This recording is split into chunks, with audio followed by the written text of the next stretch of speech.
behind the basses with Cherry White, and I thought I'd talk to you a bit about this Gibson Thunderbird I've got here. It's my main gigging bass with the band at the moment, and it is the most precious little jewel in my collection. This model is a 2011 model, which I picked up second-hand. The chap I bought it from has already made one modification. He's replaced the standard Gibson 3-point bridge with a hip shot supertone high mass bridge, which does make the difference because it does make the strings easy to change, as opposed to the Gibson 3-point bridge where you take it off and everything falls off and you have to remember which saddle goes where.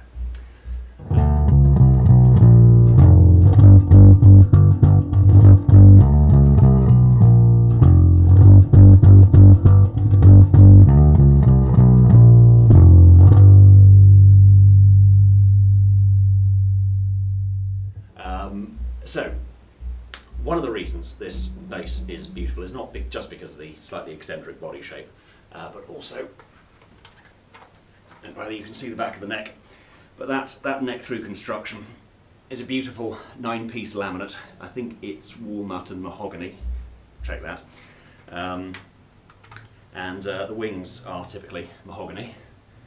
So you've got a neck-through construction, lovely laminate neck. And despite what they say about the weak point on Gibson Thunderbird heads, I've had no problems here yet, touch wood.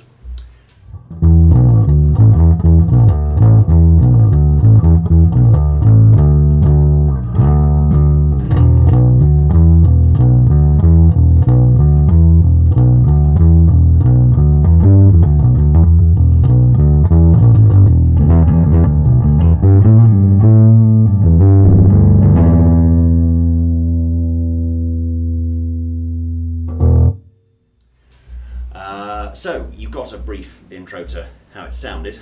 I'm running this through an Ashdown Little Bastard 30 into a Laney 1x15 cab. Nice bit of valve tone.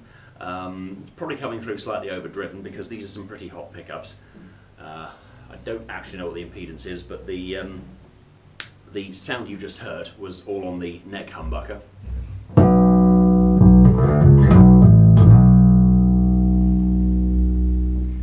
It's quite a thick, warm tone,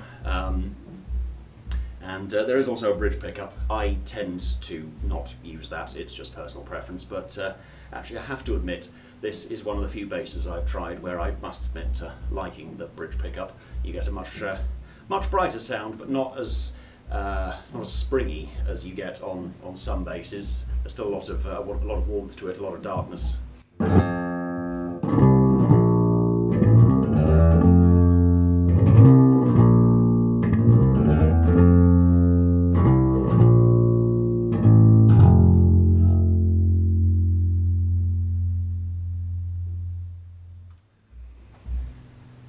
One of the things that's really impressed me with this bass was just what a delight it was to play. There is obviously the question when one is starting out with budget or mid-level basses whether it's worth actually investing that money in a proper American Gibson. And to be quite honest, I sat down and played this thing and it was one of the nicest necks I've ever put my hand around.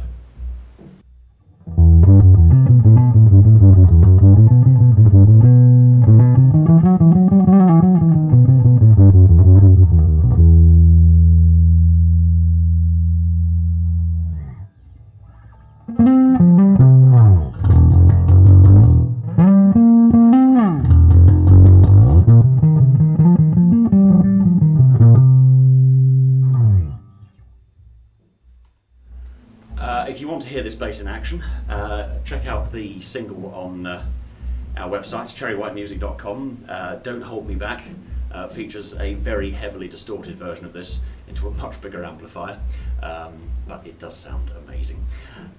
And hopefully you'll be able to hear it very soon on our new releases. And finally, the Gibson Thunderbird in a band setting. Wherever you are, gentlemen.